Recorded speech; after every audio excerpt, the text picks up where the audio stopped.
And you know, a lot of train sets recreate the oil and the dirt and the muck and the grease and the gas station. I had that too earlier in my train set. It's kind of fun to do that. You look at it and you say, ooh. But I thought, again, I wanted this to be a beautiful scene. I wanted this to evoke happy feelings.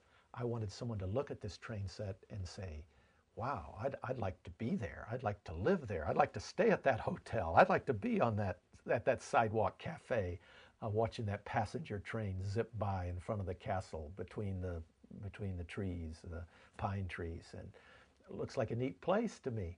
So Andelle has gas stations. You just don't see them. They're back on the other side of the mountain.